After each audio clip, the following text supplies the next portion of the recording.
I still remember the sharp sting of that night, the night my daughter cried inside the very mansion I had poured my life savings into, a place I thought was her sanctuary. The walls echoed with silence, broken only by her sobs, and I felt a sinking realization that left my heart cold. My daughter was trapped in paradise, and I had built her prison with my own hands. Today, I'm going to tell you something I never thought I would share. And if for even a second this feels familiar, I only ask that you like this video and subscribe. It will help me keep opening my heart. Every morning at 5:30, I would wake up in my modest one-bedroom apartment on Northern Boulevard in Queens, New York. The radiator would clank and hiss, fighting against the February cold that seeped through the old windows. I could hear Mrs. Chen from next door preparing her morning tea, the familiar sounds of our building coming alive with the rhythm of working people who knew struggle intimately. I had lived in that same apartment for 32 years. The kitchen counter was scratched from countless meals prepared, the linoleum worn thin where I stood washing dishes night after night. But it was mine. Every corner held memories of raising my daughter Sarah as a single mother, working 3 jobs to make ends meet, dreaming of the day I could give her everything I never had. The scent of brewed coffee would fill my small kitchen as I prepared for another day at the law office where I cleaned for 23 years. My hands, weathered from decades of hard work, would shake slightly as I counted the bills on my kitchen table. Electric bill, phone bill, grocery money, and always something set aside for Sarah. But no matter how tired I felt, no matter how my back ached from scrubbing floors or my feet swelled from standing all day, I kept pushing. I believed that my love and efforts would be enough. I believed that sacrifice was the language of motherhood, and I spoke it fluently. That particular evening in March, I took the long subway ride from Queens to Westchester County. The train rocked gently as it carried me through the boroughs, past the familiar neighborhoods that shaped my life, toward the sprawling mansion I had gifted to my daughter and her new family just 18 months earlier. I had used every penny of my retirement savings, cashed out my modest investment portfolio, even borrowed against what little I owned.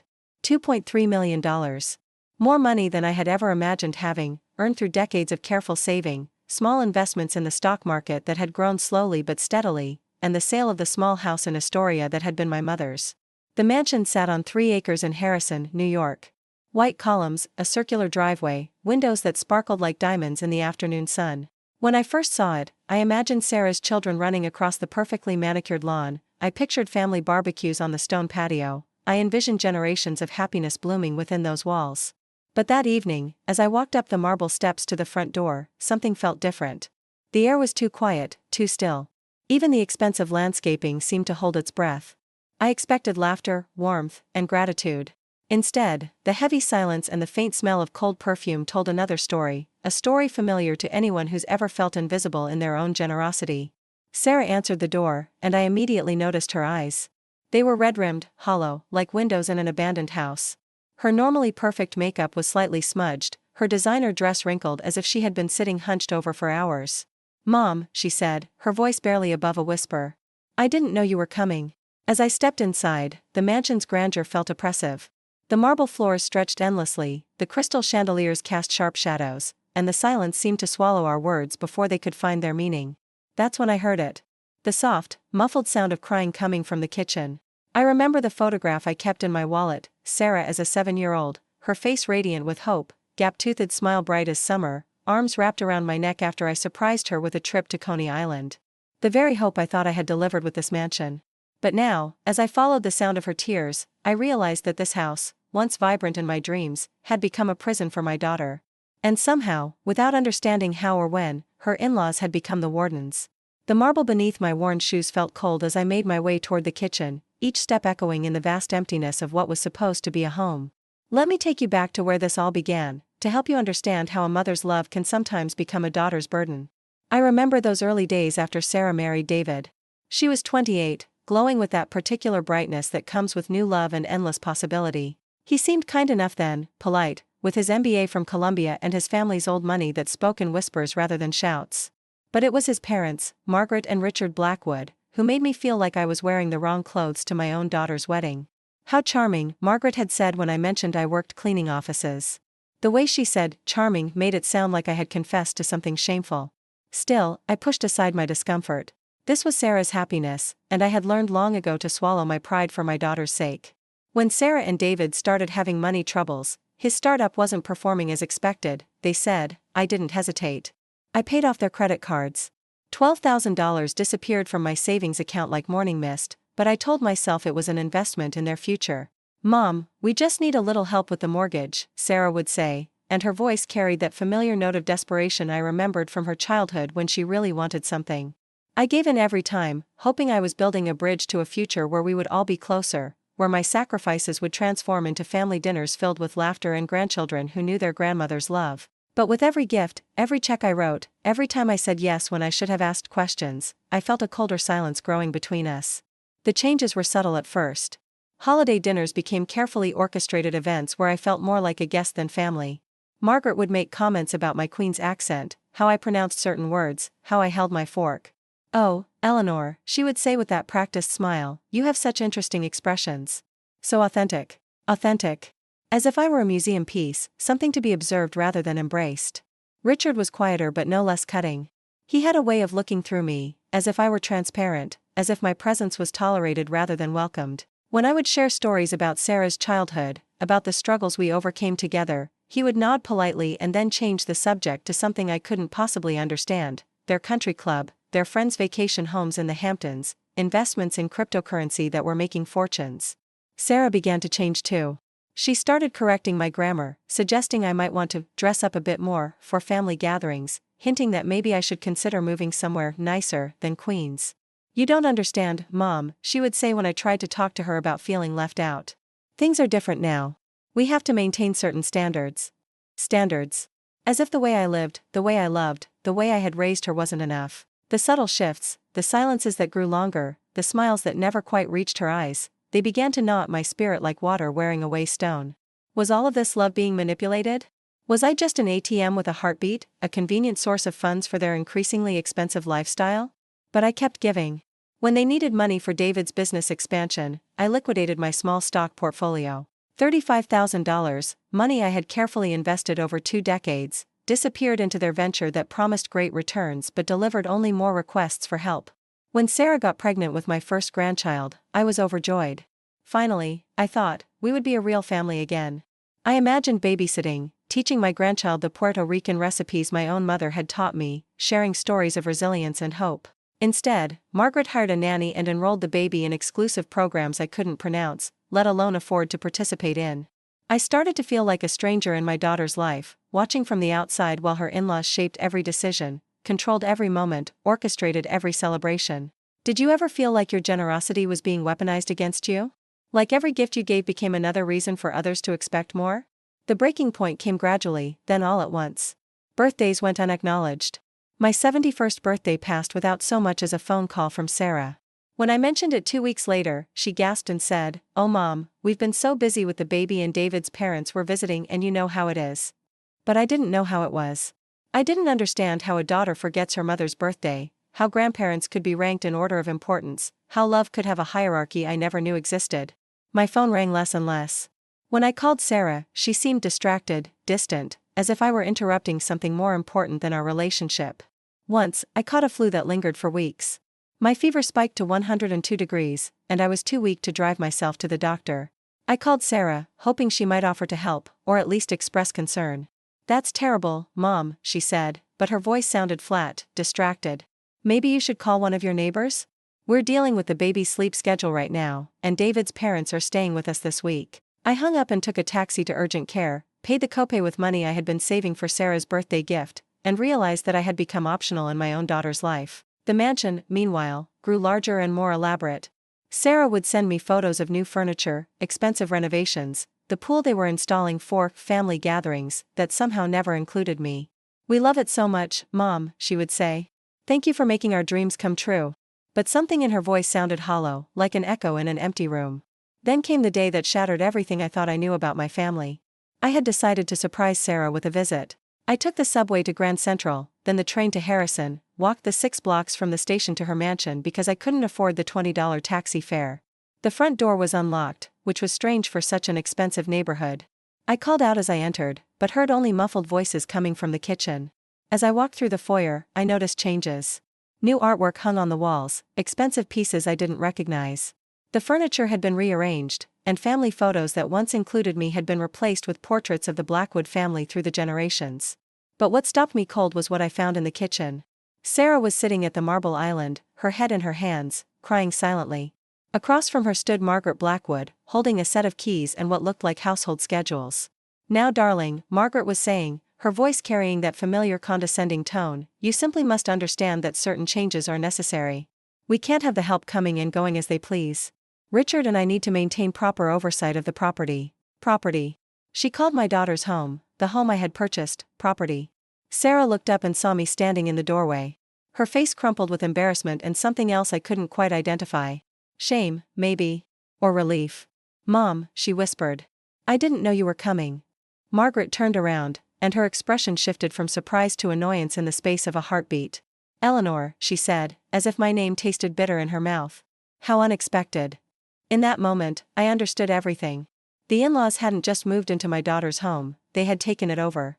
They were changing locks, hiring and firing staff, making decisions about a property I had purchased with my life savings. My daughter was alone in her own house, powerless in her own life, trapped inside the gift I had given her. I clutched the teacup Sarah had handed me moments earlier, my hands trembling with a rage I had never felt before.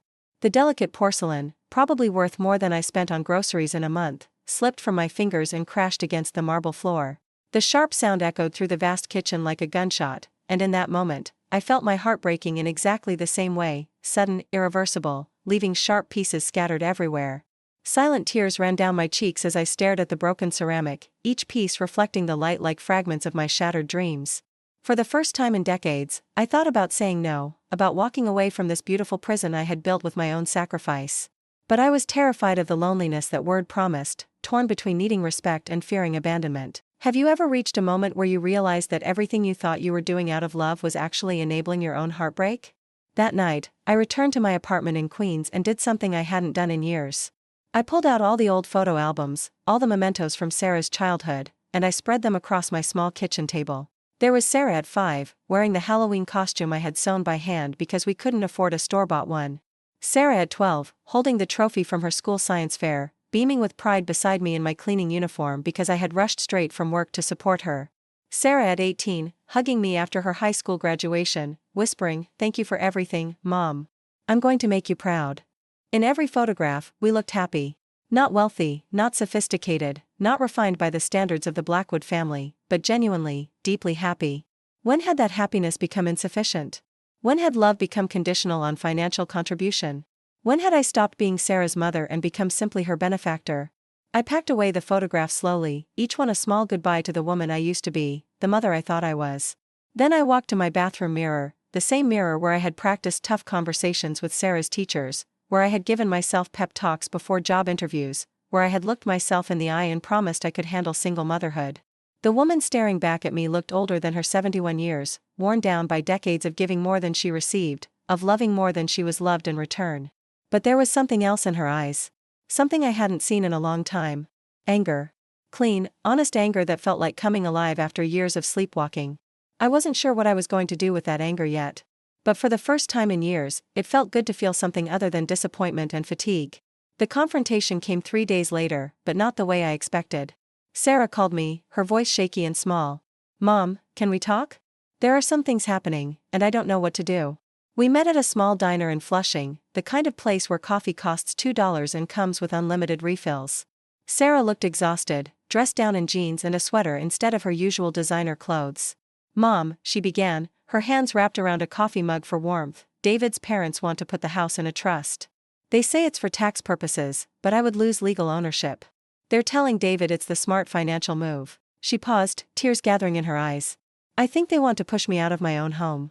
The home you bought for us." I felt that familiar maternal instinct kick in, the desire to fix everything, to write another check, to make her pain go away. But something had shifted in me since that day in the kitchen. "Sarah," I said quietly, "what do you want me to do about it?" She looked confused, as if this was the first time I had ever asked her what she wanted instead of simply providing whatever she seemed to need. "I don't know," she said. "I was hoping, maybe you could talk to them? Or maybe help us understand the legal implications." "Help us," I repeated. When was the last time David or his parents asked for my opinion about anything? When was the last time anyone in that family treated me like I had something valuable to contribute besides money? Sarah's face flushed. "Mom, that's not fair. They respect you. Do they?" I asked. "Sarah, honey, when was the last time we had a conversation that didn't involve me giving you something or solving a problem for you?" She opened her mouth to answer, then closed it again. The silence stretched between us like a bridge neither of us knew how to cross. But then something unexpected happened. Her face crumpled, and she started crying, not the quiet, ashamed tears I had seen in her kitchen, but deep, shaking sobs that seemed to come from a long-buried place. "I'm so lonely, Mom," she whispered. "I'm lonely in my own house, with my own husband, surrounded by all these beautiful things, and I'm lonelier than I've ever been in my life." My heart broke for her in that moment, but differently than before. This wasn't the sharp, desperate break of betrayal. This was the deep, knowing break of recognition. I reached across the table and took her hands in mine, hands that suddenly looked so much like my own. "Baby girl," I said, using the nickname I hadn't spoken in years, "you can't be happy in a prison, even if it's a beautiful one. And you can't build a marriage on other people's money and expectations." She looked up at me with those same eyes that had once looked to me to solve every problem, fix every hurt, make every dream come true. "What do I do, Mom?" And for the first time in our adult relationship, I didn't immediately offer a solution. "I don't know, Sarah. What do you think you should do?" That evening I went home to my small apartment and did something revolutionary. I made tea for one person. I watched the evening news without worrying about anyone else's problems. I took a long bath and went to bed at 8:30 because I was tired, not because I was staying up late worrying about my daughter's marriage. For the first time in longer than I could remember, I had a full, uninterrupted night's sleep. But the peace didn't last long. 2 weeks later, David called me. Not Sarah, but David himself, which was unusual enough to make me suspicious. "Eleanor," he said in that careful, practiced voice he used when he wanted something, "we need to discuss the house situation. There are some financial realities we need to address." He went on to explain that they were facing some cash flow problems. His business expansion had hit unexpected obstacles, they had some tax obligations they hadn't anticipated, and the carrying costs of the mansion were higher than expected. "What exactly are you asking me, David?" I said. There was a pause. "Well, we were hoping you might consider providing a bridge loan. Just temporarily, until things stabilize. Maybe $50,000? $50,000. Spoken as casually as if he were asking me to pick up milk from the store. I sat in my kitchen, looking at the bills spread across my table, my modest rent, my Medicare supplements, the grocery money I budgeted so carefully each month, and I felt something click into place. "No," I said. "Excuse me?" "No, David. I won't be giving you any more money." The silence on the other end of the phone was so complete I thought we had been disconnected. "Eleanor, I think there may be some misunderstanding." "There's no misunderstanding," I interrupted. I said no. And I mean no. 20 minutes later, my phone rang again. This time it was Sarah, her voice tight with panic. "Mom, David said you refused to help us with a temporary loan." "There must be some confusion." "There's no confusion, honey." I said no. "But Mom, we really need..." "Sarah," I said, my voice calmer than I felt, "when was the last time you called me just to see how I was doing? When was the last time you invited me to dinner without needing something from me? When was the last time you remembered my birthday?" The silence that followed was answer enough. "I love you," I continued. "I will always love you. But I'm done being your emergency fund. I'm done being taken for granted. And I'm done pretending that transactions are the same thing as relationships." I hung up the phone and realized my hands weren't shaking. For the first time in years, I felt steady. That night, I opened a new savings account at the credit union near my apartment. It was just for me, no joint access, no emergency fund for family crises, no cushion for anyone else's poor financial decisions. I deposited the $312 I had in my checking account after paying my monthly bills. It wasn't much, but it was mine. The next morning, I called the lawyer Sarah had consulted about the house trust, a woman named Carmen Rodriguez who had an office in downtown Flushing. I explained my situation and asked if she could review the financial documents related to the mansion purchase. "Mrs. Torres," she said after reviewing the paperwork, "you have legal options here. The property is currently titled in your daughter and son-in-law's names, but you have documentation proving you provided the entire purchase amount as a gift. If there have been changes made without your knowledge or consent, particularly changes that affect the property's ownership or management, you may have grounds to protect your interests." Protection. It was a word I hadn't associated with myself in a long time. I began to keep records. Every phone call, every request for money, every time I felt manipulated or taken advantage of. I wasn't sure what I was going to do with these records, but documenting my experience made it feel real, valid, worth defending. Most importantly, I started to rediscover what it felt like to say no and mean it. When Sarah called asking for help with the baby's private school application fees, I said no. When David's mother called to express her disappointment in my lack of family spirit, I listened politely and then said, I understand your perspective, Margaret, but my decision stands. When Sarah showed up at my apartment crying because they might have to downsize their lifestyle, I made her tea and listened, but I didn't offer solutions or money. Each time I said no, each time I held my boundary, I felt a little bit stronger, a little bit more like the woman I had been before I confused love with financial support. But the real test was yet to come. 3 months after I started saying no, there was a family meeting. A clearing the air session, as Margaret called it, scheduled for a Sunday afternoon at the mansion I had purchased. I almost didn't go. The idea of sitting in that marble and crystal showcase, surrounded by people who had taken my generosity for granted, made my stomach turn.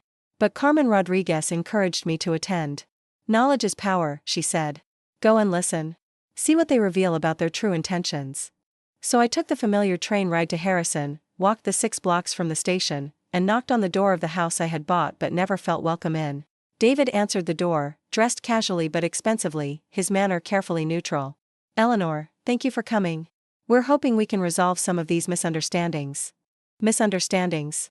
As if my newfound boundaries were simply the result of confusion rather than clarity. The entire Blackwood family was gathered in the living room: David, Sarah, his parents, even his sister Victoria, who had flown in from California for this intervention. I sat in the chair they had designated for me, a straight-backed antique that was beautiful but uncomfortable, and waited. Richard cleared his throat. Eleanor, we want you to know that we appreciate everything you've done for David and Sarah. Your generosity has been remarkable. Margaret nodded approvingly. Absolutely. Which is why we're so concerned about these recent changes in your attitude toward the family. Changes in my attitude. As if developing self-respect was a character flaw. Victoria leaned forward, her voice gentle but condescending. We understand that aging can sometimes make people feel insecure about their place in the family. There are resources available to help with these kinds of anxieties. Did you catch that? They were suggesting that my refusal to be taken advantage of was a symptom of aging, something to be medicated or counseled away. Sarah sat quietly through all of this, her eyes fixed on her hands, not looking at me or defending me or acknowledging that I was her mother rather than an inconvenient relative they needed to manage.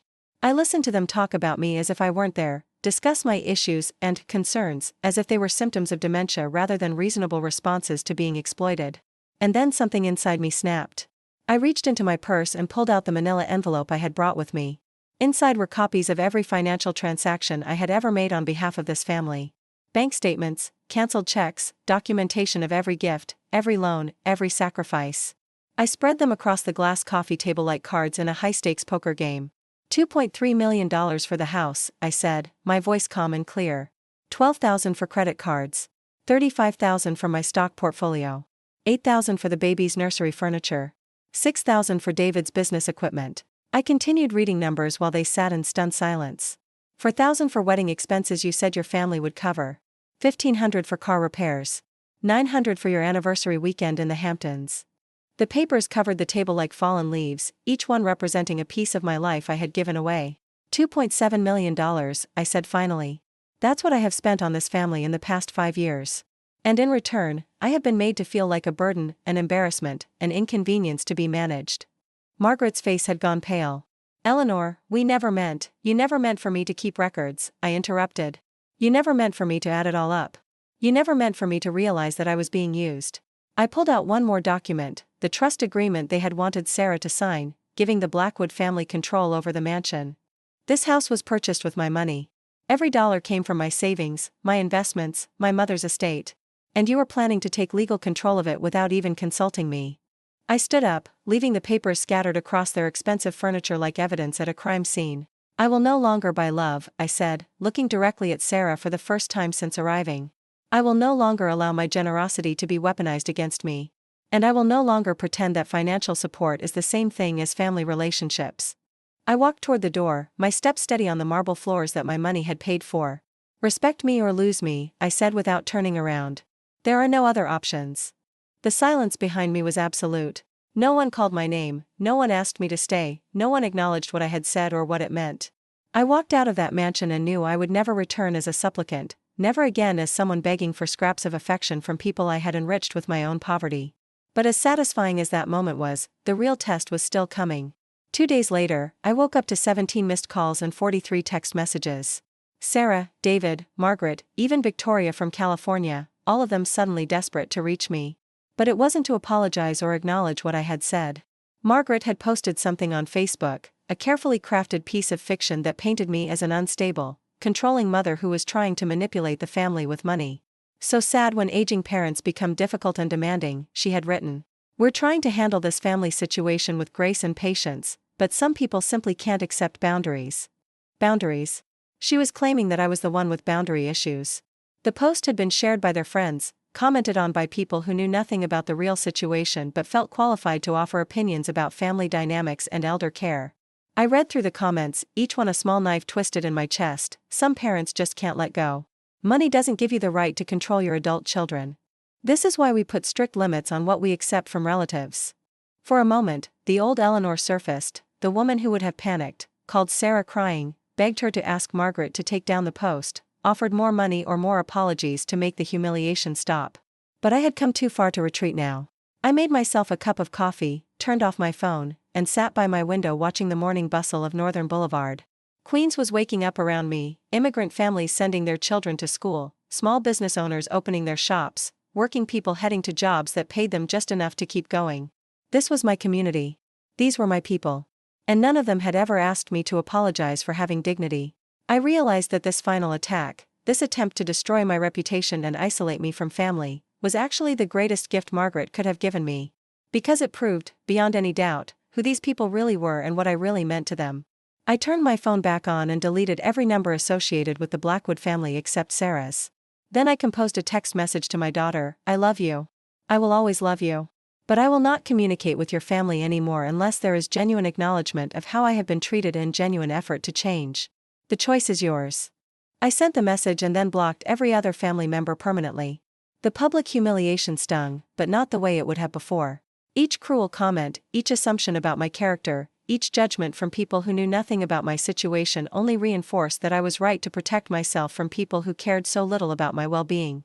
This was my final test, and I was passing with flying colors. The weeks that followed were the quietest I had experienced in years. No phone calls asking for money. No crises that required my immediate attention.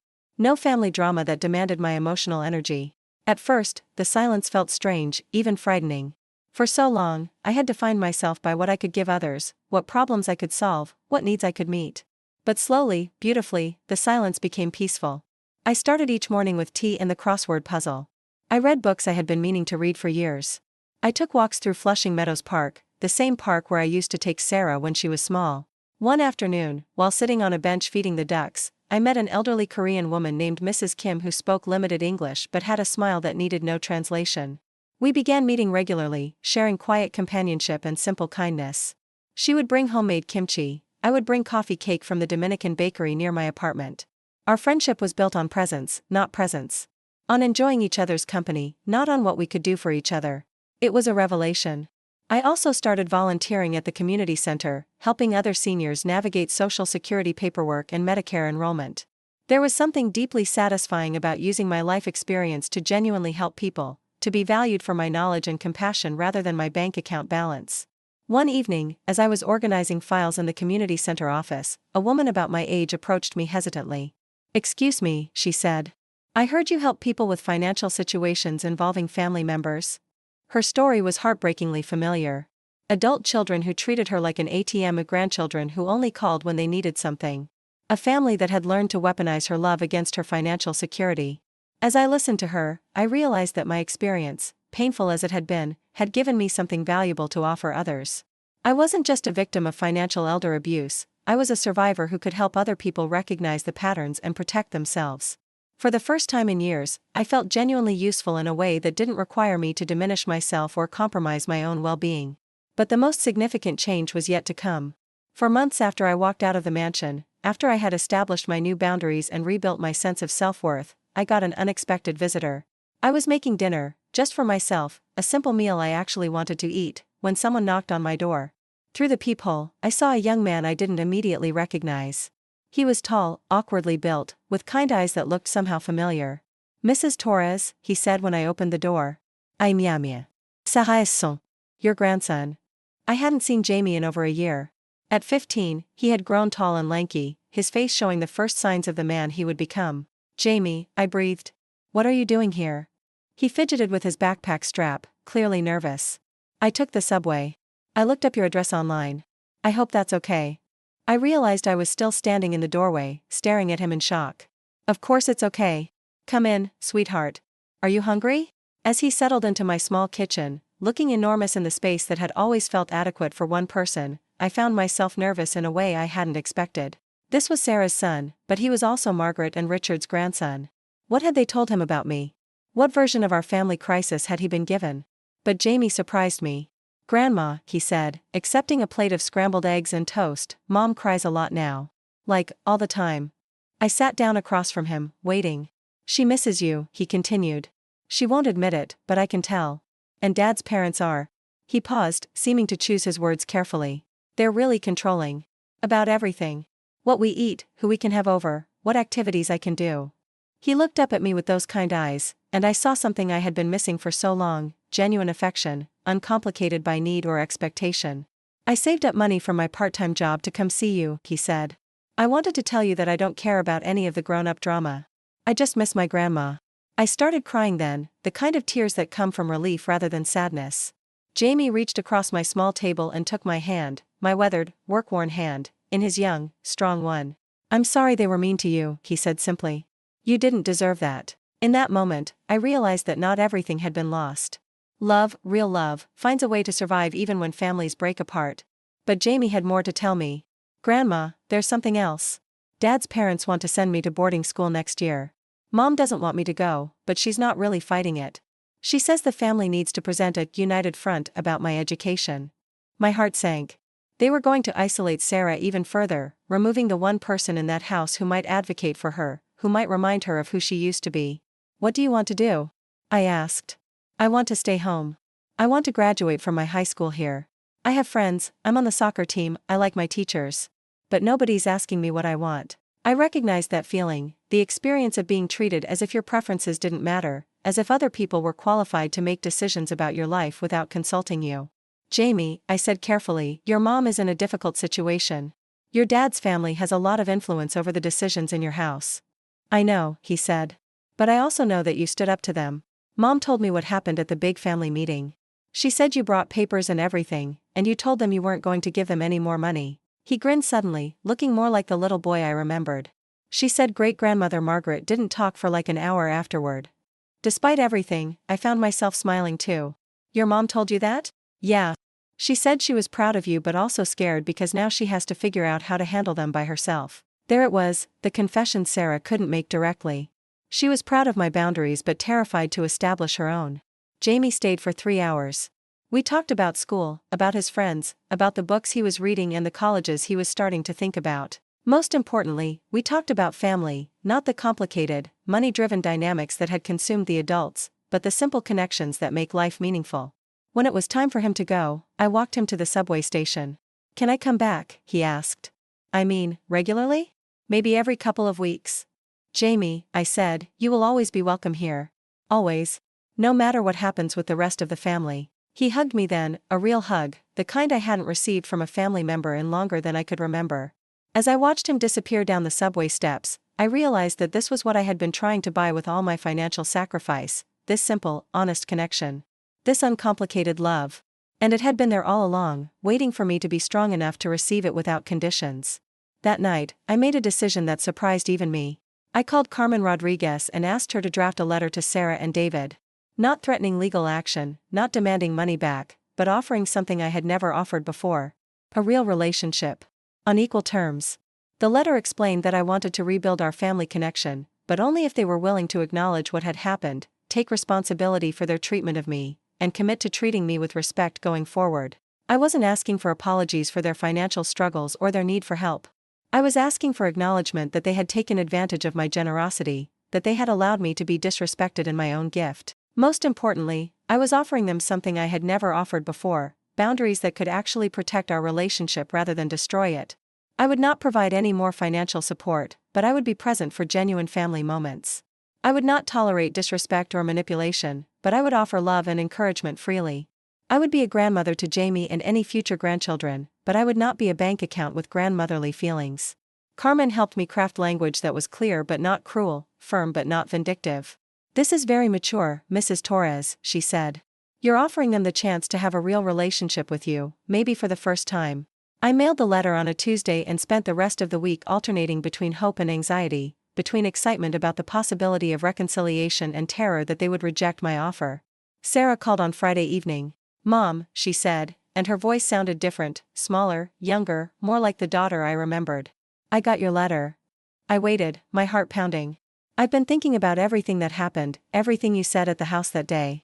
And I think you were right about a lot of things." She paused, and I could hear her crying quietly. "I'm sorry, Mom. I'm sorry for taking you for granted. I'm sorry for letting David's family treat you badly. I'm sorry for only calling when we needed something." The words I had waited years to hear, and they felt both healing and heartbreaking. "Sarah," I said gently, "what do you want our relationship to look like going forward?" "I don't know," she admitted. "I don't know how to have a relationship with you that isn't about money or problems or David's family's expectations. I don't even remember what we used to talk about before all of this." "We talked about everything," I said. "Your dreams, your fears, your favorite books, the boys you liked in school. We talked about my work, my friends, the places I wanted to travel someday." "We did, didn't we?" she said wonderingly, as if remembering a previous lifetime. "We can again," I offered. "But only if you really want to. And only if things really change." There was a long pause. "Mom, can I ask you something?" "Of course. Were you lonely all those years when we were taking your money but not really including you in our lives?" The question hit me like a physical blow, but also like a gift. She was finally seeing what I had experienced, finally understanding the cost of their treatment. "Yes, baby," I said. "I was very lonely." "I'm lonely too," she whispered. "I'm lonely in this big house with all these people making decisions about my life. I'm lonely in my marriage because David always defers to his parents. I'm lonely with Jamie because I'm so stressed all the time that I don't really enjoy being his mom." "Sarah," I said carefully, "what do you want to do about that?" For the first time in our adult relationship, she didn't ask me to fix it for her. "I think I need to start making my own decisions," she said. "Even if they're scary. Even if David's family doesn't like them." "That sounds wise," I said. "Will you help me?" "Not with money," she added quickly. Will you help me remember who I used to be before I got so confused about everything?" I smiled, sitting in my small kitchen that suddenly felt warm and full of possibility. "I would love to help you remember who you are, Sarah. That's what mothers are for." The conversation lasted 2 hours. We talked about Jamie's boarding school situation. Sarah had decided to fight against it, to insist that he stay home if that's what he wanted. We talked about the mansion and whether they could afford to maintain it without my continued financial support. We talked about her marriage and her dreams and the person she wanted to become. Most importantly, we talked about building boundaries together, her boundaries with David's family, my boundaries about financial support, and the boundaries that would protect our relationship from outside interference. When we hung up, I felt something I hadn't felt in years. Hope mixed with realism, love mixed with self-respect, connection that didn't require me to diminish myself to maintain it. But I also knew that one conversation, however meaningful, doesn't undo years of problematic patterns. Real change takes time, effort, and consistent choices. The test would come in how we treated each other going forward. 3 weeks later, Sarah invited me to lunch. Not at a crisis moment, not because she needed something, just because she wanted to spend time with me. We met at a small restaurant in Astoria, halfway between her world and mine, neutral territory where we could reconnect as equals. She looked different, less polished, more relaxed. Her makeup was lighter, her clothes were simpler, and most importantly, her smile reached her eyes. "I told David's parents that they need to move out of our house," she said over soup and sandwiches. "I said they could visit, of course, but that I need to be the one making decisions about my own home." "How did they take it?" "About as well as you'd expect," she laughed, but it wasn't a bitter laugh. "Margaret said I was being ungrateful and immature. Richard said they were only trying to help. David was caught in the middle, as usual." "And what did you say?" "I said that I appreciated their concern, but that I was 33 years old and capable of managing my own household. I said if they couldn't respect my authority in my own home, they were welcome to stay in a hotel when they visit." I felt a surge of pride that surprised me with its intensity. "I'm proud of you, Sarah. That must have been terrifying." "It was," she admitted. "But you know what? It also felt good. I haven't made a decision about my own life in years without checking with them first." We talked about Jamie's school situation. She had successfully advocated for him to stay local, despite pressure from the Blackwoods. We talked about David, who was slowly learning to support his wife's independence even when it disappointed his parents. Most importantly, we talked about rebuilding our relationship based on who we actually were rather than who we thought we were supposed to be. "Mom," Sarah said as we prepared to leave, "I want you to know that I understand now what you were trying to tell us."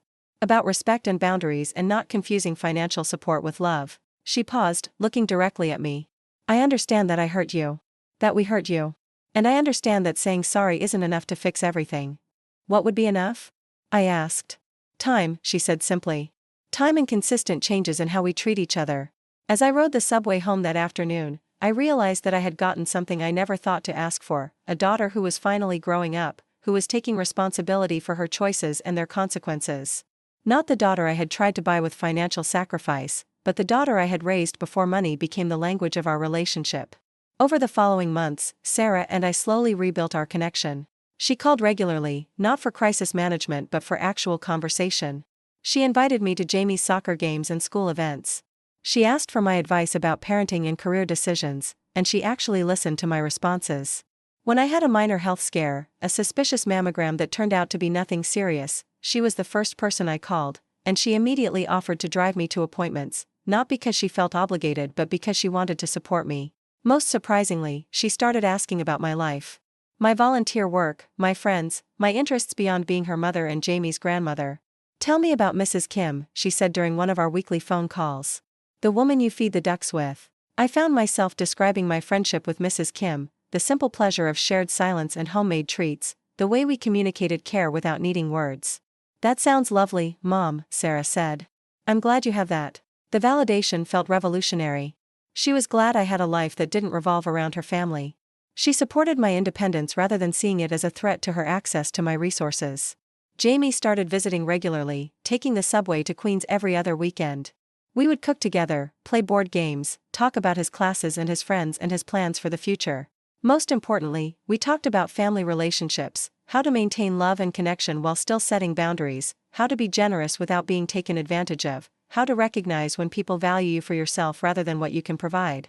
Grandma, he said one afternoon as we folded dumplings I was teaching him to make, I'm proud of what you did. Standing up to great-grandmother Margaret and all of them. It was brave. It didn't feel brave at the time, I admitted. It felt terrifying. That's what makes it brave, he said with 15-year-old wisdom. Doing the right thing even when you're scared. I looked at my grandson, this thoughtful young man who had somehow maintained his kindness despite growing up in a household full of manipulation and control, and I realized that some of the values I had tried to instill in Sarah had found their way to him. Not through money or gifts or sacrifice, but through example and love and the simple act of treating him like a person whose feelings mattered. 6 months after Sarah and I started rebuilding our relationship, she asked me something that caught me completely off guard. Mom, would you consider moving closer to us? Not in with us, she added quickly, but maybe somewhere in Westchester where we could see each other more easily. My first instinct was fear that proximity would lead to the old patterns, that I would get pulled back into being the family ATM, that my hard-won boundaries would crumble under the pressure of daily contact. But as I thought about it more deeply, I realized that the offer itself was different from anything they had proposed before. She wasn't asking me to solve a problem or provide a service. She wasn't suggesting I move in to provide free childcare or financial support. She was simply saying she enjoyed my company and wanted more of it. What would that look like? I asked. I don't know exactly, she said. Maybe a small apartment near the train station? Somewhere you could maintain your independence but where Jamie and I could see you more often for regular visits, not just special occasions. The idea was both appealing and terrifying. Queens had been my home for over 30 years. It was where I had built my life, where I had my friends and my routines and my communities.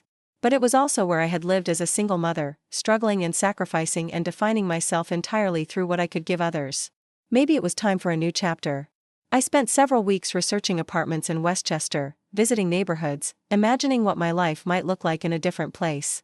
I found a lovely one-bedroom apartment in White Plains, close to public transportation, walking distance to shops and restaurants and a community center where I could continue my volunteer work.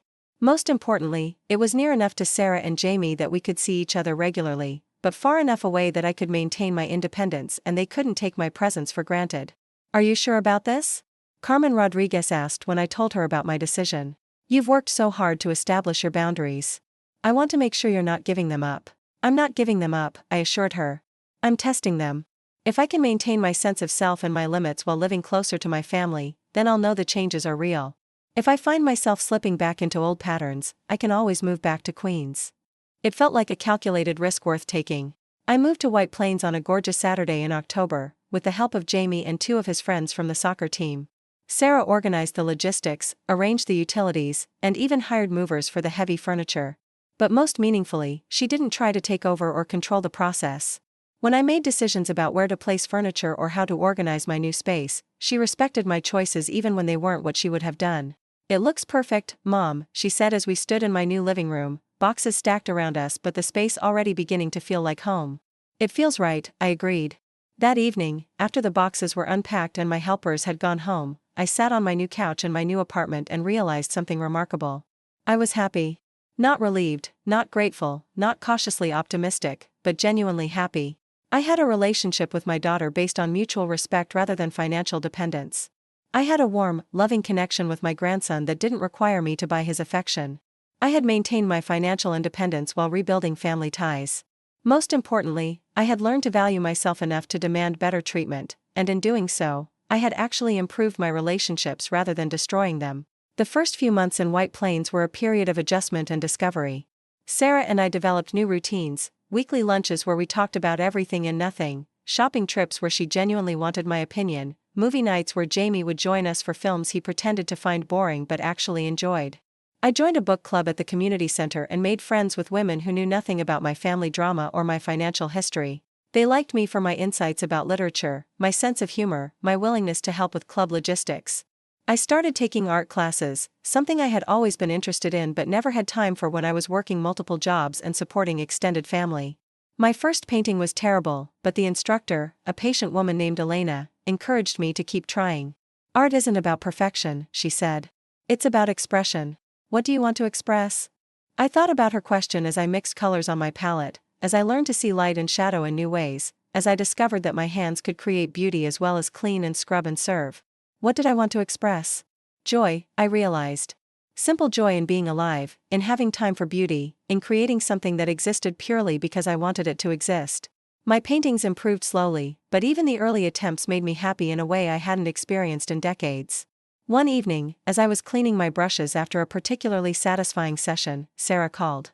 "Mom, I have something to tell you, and I'm not sure how you'll feel about it." My stomach tightened automatically, the old fear that every phone call would bring a crisis or a request or a problem I was expected to solve. "What is it, honey?" "David and I are selling the house." I was quiet for a moment, processing. "The mansion? You're selling the mansion?" "Yes.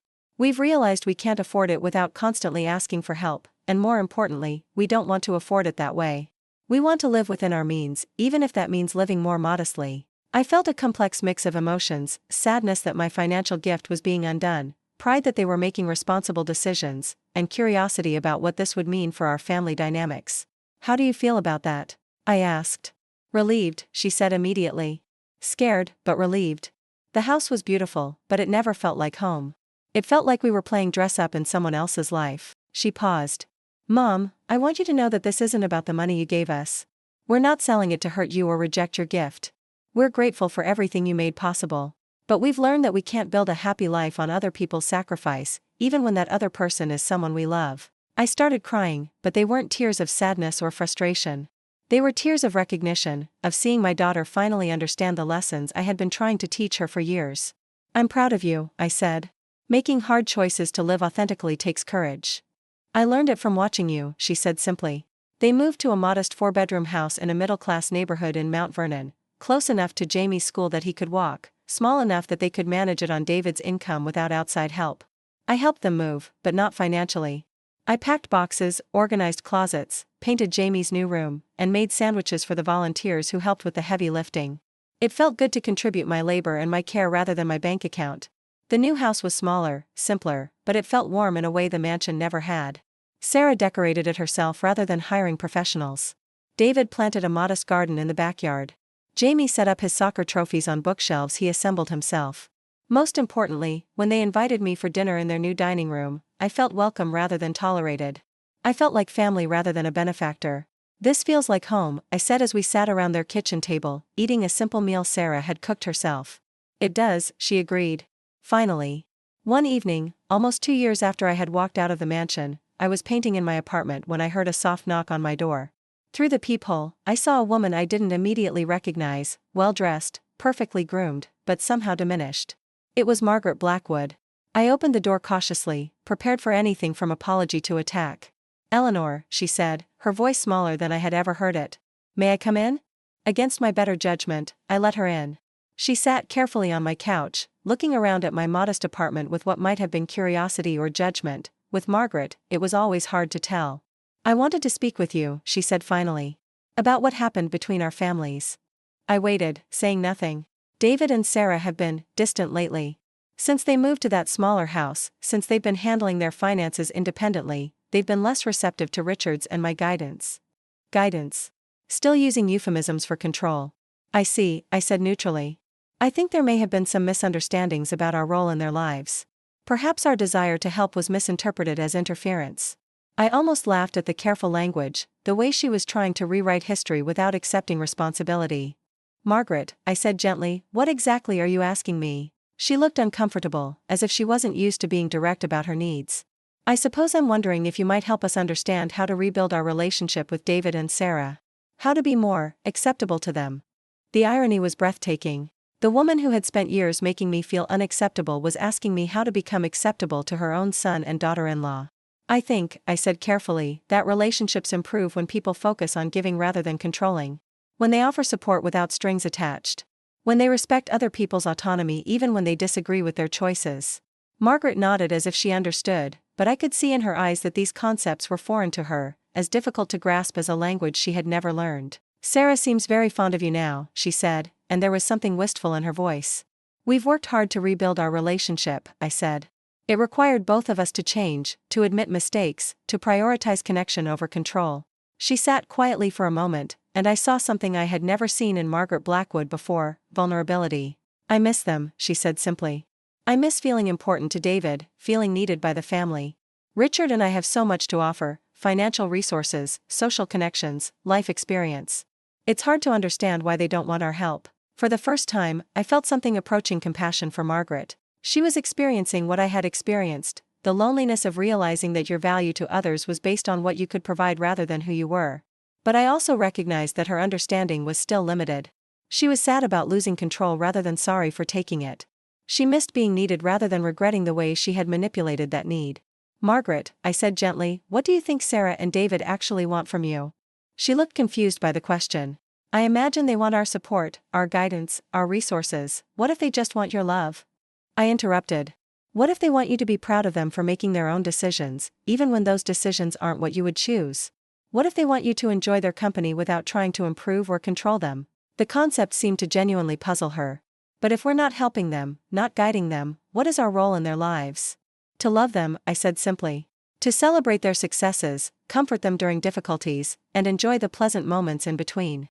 To be family rather than managers. Margaret left that evening without committing to change but perhaps with a slightly different perspective on what had gone wrong. I never knew whether she took my suggestions to heart, because she never achieved the kind of reconciliation with David and Sarah that I had managed. Some people, I learned, are more committed to being right than to being connected. Some people would rather lose relationships than lose control. But Margaret's visit confirmed something important for me. The changes in my own family were real, sustainable, built on mutual respect rather than temporary concessions. 3 years after I said no for the first time, after I walked out of the mansion, after I chose self-respect over being needed, I found myself planning something I had dreamed about for decades, a vacation. Not a guilt-inducing escape from family responsibilities, but a genuine celebration of my independence and happiness. Jamie, now 18 and preparing for college, suggested that we take a trip together, a grandmother-grandson adventure to celebrate his graduation and my 75th birthday. Where would you like to go, Grandma? He asked. I had always wanted to see the Grand Canyon, something about the vastness of it, the ancient beauty, the reminder that there were wonders in the world that existed completely independent of human drama and need. Arizona, I said. I want to see something bigger than all of us. We planned the trip together, Jamie researching flights and hotels, me making lists of sights to see and experiences to share. Sarah offered to contribute financially, but both Jamie and I politely declined. This is our adventure, I told her. We want to pay our own way. The trip was everything I had hoped it would be. Standing at the rim of the Grand Canyon at sunrise, watching light transform the ancient rocks into something almost too beautiful to believe, I felt a peace I had never experienced before. It's incredible, Jamie said beside me, and I realized that sharing wonder with someone you love, without obligation or complication, might be the closest thing to perfect happiness I would ever experience. That evening, as we sat on the hotel balcony watching the stars appear in the desert sky, Jamie asked me something that caught me by surprise. "Grandma, do you ever regret standing up to our family the way you did? Do you ever wish you had just kept giving them money and stayed close that way?" I thought about his question seriously, looking back over the years of struggle and change and growth. "No, sweetheart," I said finally. "I regret that it took me so long to value myself enough to do it. I regret the years I wasted feeling unappreciated and taken for granted. But I don't regret choosing self-respect over false peace." "I'm glad you did it," he said. "I like this version of our family better. I like that Mom makes her own decisions now. I like that you seem happy instead of always stressed. I like that when we spend time together, it's because we want to, not because someone needs something." As I sat there in the Arizona desert, surrounded by ancient beauty and accompanied by a young man I loved who loved me back unconditionally, I realized that everything I had been trying to buy with money and sacrifice had been freely available all along. Connection, respect, joy, purpose. I had just been looking for them in the wrong places.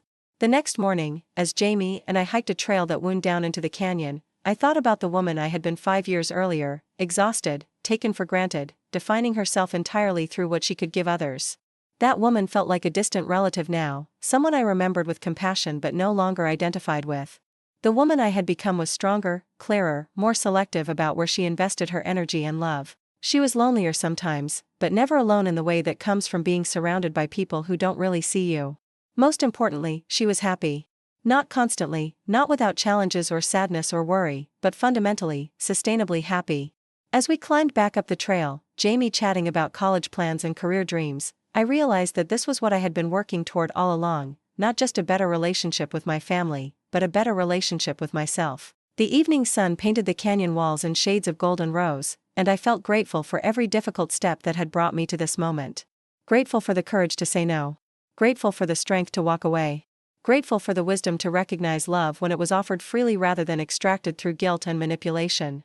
But mostly grateful for the discovery that it's never too late to reclaim your life, your dignity, and your right to be treated with respect. Now, as I sit in my comfortable apartment in White Plains, still painting terrible but joyful pictures, still meeting Mrs. Kim to feed the ducks when I visit Queens, still enjoying weekly dinners with Sarah and David and Jamie in their modest, happy home, I understand something that took me decades to learn. You cannot buy love. You cannot sacrifice your way into respect. You cannot give away your self-worth and expect others to return it to you with interest. But you can reclaim it. At any age, after any amount of time, despite any amount of fear or loneliness or uncertainty. You can choose yourself. You can set boundaries.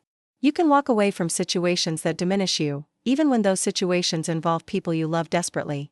And sometimes, if you're very lucky and very brave, you can discover that choosing yourself actually improves your relationships with others. Not everyone will make the journey with you. Some people are too invested in the old patterns, too comfortable with control, too afraid of change. But the people who really love you, the people who value you for who you are rather than what you can provide, will meet you in this new space of mutual respect and authentic connection. My daughter learned to see me as a person rather than a resource. My grandson learned that love doesn't require anyone to diminish themselves. I learned that I was worthy of respect and capable of demanding it, even from family members, even after decades of accepting less. These lessons came at a cost: years of loneliness, financial sacrifice, the loss of some relationships that couldn't survive honesty. But the alternative cost was higher: a lifetime of resentment, exploitation, and the gradual disappearance of my authentic self. If you are listening to this story and recognizing patterns in your own life, if you are tired of being taken for granted, if you are ready to stop confusing financial support with genuine love, I want you to know that change is possible. It won't be easy.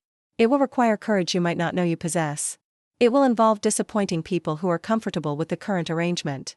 It will mean tolerating loneliness while you wait for better relationships to develop. But it will also mean reclaiming your dignity, discovering your worth, and modeling healthy boundaries for the people you love. You are not an ATM with feelings. You are not responsible for other people's happiness at the expense of your own. You are not required to set yourself on fire to keep others warm. You are worthy of respect. You are capable of change. You are never too old to start over, never too tired to fight for better, never too scared to choose yourself. The mansion is empty now, sold to a family who I hope will fill it with genuine laughter and uncomplicated love. The money I spent on it is gone, but the lessons it taught me are priceless. Sometimes the best gift you can give someone is teaching them that love cannot be purchased. Sometimes the kindest thing you can do is refuse to enable their worst impulses. Sometimes walking away is the only way to save a relationship worth having. I still live simply, still budget carefully, still work part-time to supplement my social security. But I also laugh freely, paint badly but enthusiastically, travel when I want to, and say no without guilt when circumstances require it. Most importantly, I wake up each morning knowing that the people in my life choose to be there, that the love I receive is given freely rather than extracted through guilt or financial manipulation. This is what freedom feels like. This is what self-respect costs. This is what it means to love yourself enough to demand better from others. The sun sets beautifully from my apartment window in White Plains, painting the sky in shades of hope and possibility. Tomorrow I will paint again, call Sarah to hear about her day, maybe visit Jamie at college, definitely feed the ducks with Mrs. Kim. All of it chosen rather than obligated. All of it authentic rather than purchased. All of it built on the foundation of self-worth I finally learned to value more than other people's approval. Have you ever lived something like this?